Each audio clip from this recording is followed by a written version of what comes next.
Hi, I'm Emily Giambastini. I'm the library media specialist at Pleasant Street School, and I'm going to be reading a story with you all today.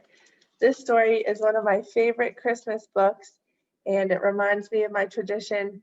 Growing up as a family, we would decorate our Christmas tree every year, and it was always so much fun. My family's back in California, so it brings me a lot of happiness to think about those times that we had together. So I'm going to bring my screen so you can share with me the pictures in this story.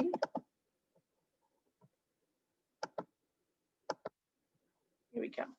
So I'm going to read Mooseltoe by Margie Palatini. 'Twas the season, and Moose was merry. He joyfully tickled the ivories with a tuneful of tidings and a flurry of fa-la-las. He was so full of hope, hope, hoes, even his moustache had the holiday spirit.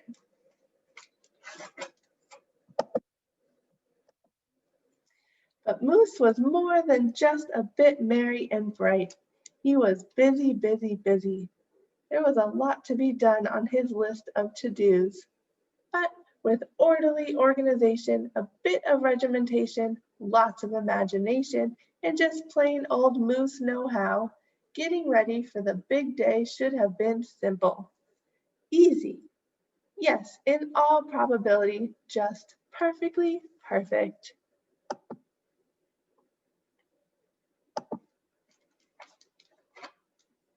He wasted not one merry minute. Moose got moving and put some hustle into the holiday bustle. He went to work. He wrote cards and letters till his hooves hurt. Check. He shopped till he dropped. Check.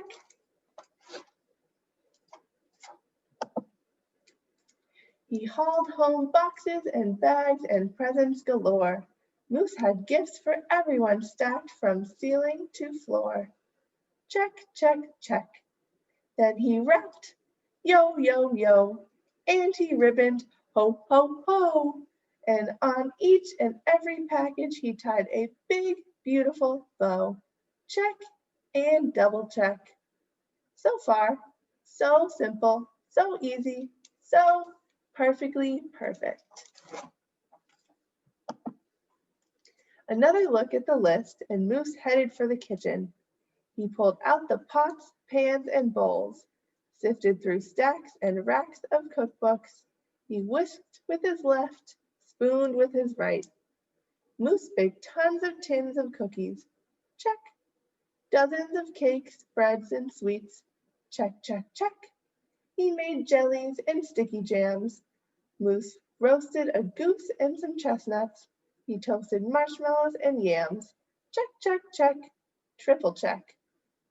Yes, yes, so simple, so easy, but of course, so perfectly perfect.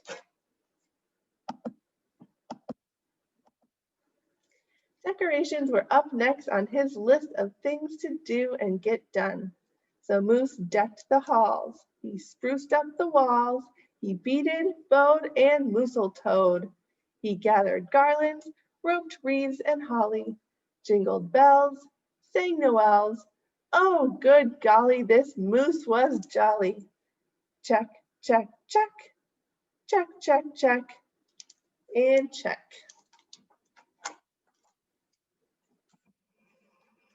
Last but not least, he hung all the stockings, each and every one with special care. Just in time, too.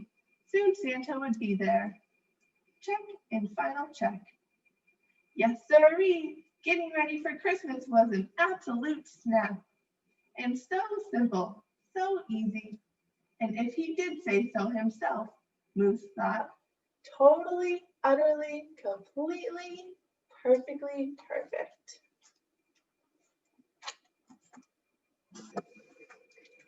On that night, before Christmas, Mother, little Sissy, Bucky, and Junior looked all through the house. What a job Moose had done! Everything looked beautiful, festive, quite fine indeed. There was just one minor problem, if you will. Oh dear, sighed the missus. At the 5 as the five stared at one empty corner. "Oh my! Oh me! Oh gee! Pop, what happened?" cried Junior. "You forgot the tree!"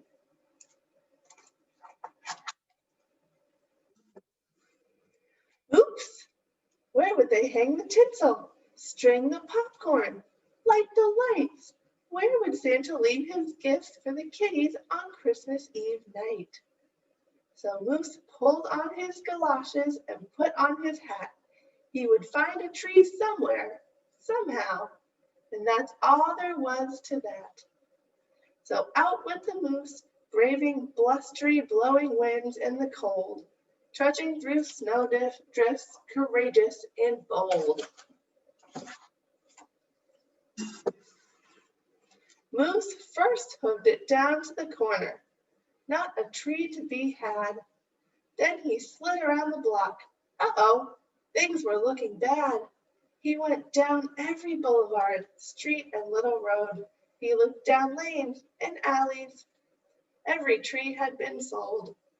There wasn't a branch, not a twig, not even one lousy bowless bough hanging around. Nope, nada, nothing, not a tree to be found. No tree, sighed a sad moose as he came home empty-handed that snowy eve. The kids tried to make the best of it. They said, "Oh, so who needs a tree?" But Moose could plainly see they were short on the glebe. He knew he had to do something, and that's just what he did.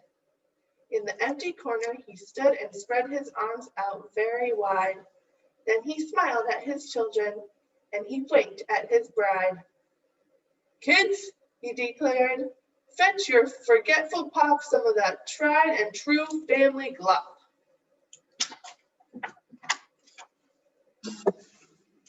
So back came the kids carrying a big pot of glue, and without a word to one another, they knew just what to do. They each took a part, grabbing strands, taking hold, then carefully, oh so carefully, they glopped, and they plopped, they pasted and they pressed.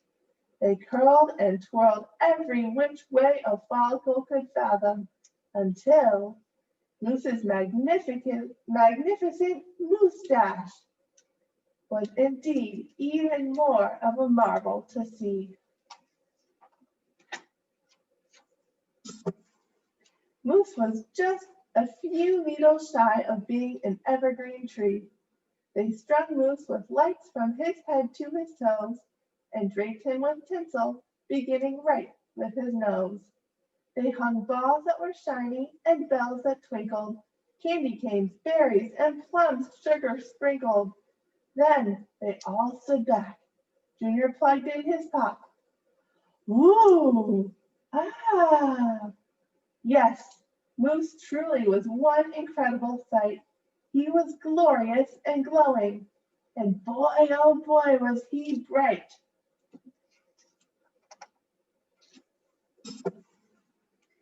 Then Junior placed the star on top of Moose's head.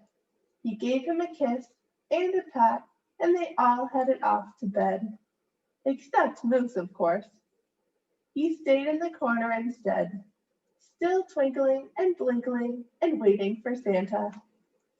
Oh, so it wasn't so simple, and it wasn't so easy, and okay, it wasn't so perfectly perfect. But do you know what?